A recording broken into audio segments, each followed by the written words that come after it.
आज मुझे बहुत आश्चर्य हुआ जब एक गवर्नमेंट ऑफ इंडिया का नोटिफिकेशन कुछ देर पहले इशू हुआ, जिसमें 1975 में जो इमरजेंसी इस देश में लागू की गई थी उसको लेके एक रिमेम्बरेंस डे बनाने का बीजेपी ने 25 जुलाई को अपना इरादा दिखाया है।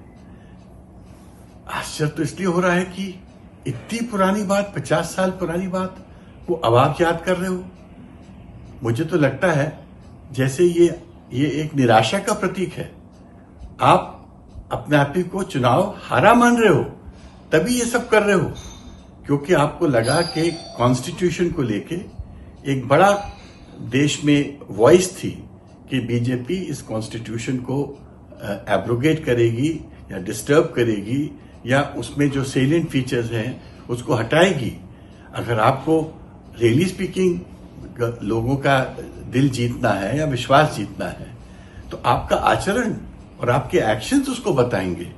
इस प्रकार के नोटिफिकेशन से 50 साल बाद कुछ नहीं हासिल करने वाले हो।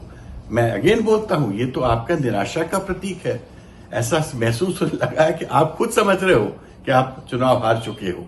मैं तो वो व्यक्ति हूं जिसके परिवार ने इमरजेंसी के विरुद्ध एक जजमेंट दिया था। मेरे पिता जस्टिस राजकृष्ण तनखा और जस्टिस AP सेन की बेंच ने शिवकांत शुक्ला वर्सेस ADM जबलपुर, जो एक बड़ा सेलिब्रेटेड जजमेंट है और मध्य प्रदेश हाई कोर्ट का, वो डिलीवर किया था, जिसमें इमरजेंसी की वो प्रोविजंस को उन्होंने वायलेटिव माना था आर्टिकल 21 का, जो लाइफ और लिबर्टी लोगों की खत्म कर रहे थे।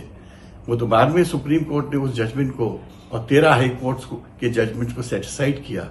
पर 40 साल बाद हमारे new thinking chief justice Chandrachud साहब ने कहा कि नहीं, वो जो जजमेंट था, पुराना जजमेंट था, वो गलत था और इमरजेंसी एक पासिंग फेज थी।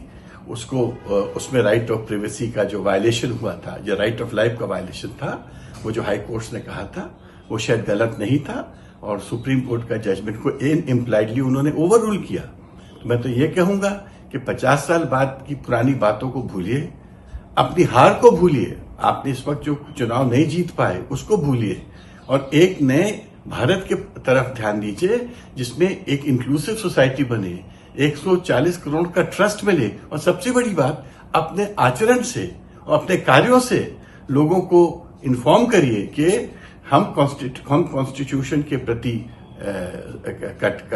वफादार हैं, हम कॉन्स्टिट्यूशन को मानते हैं, कॉन्स्टिट्यूशन हमारी वे ऑफ लाइफ है और हम कोई ऐसा कार्य नहीं करेंगे जो कॉन्स्टिट्यूशन वैल्यूज और एथिक्स के विपरीत हो। जय हिंद।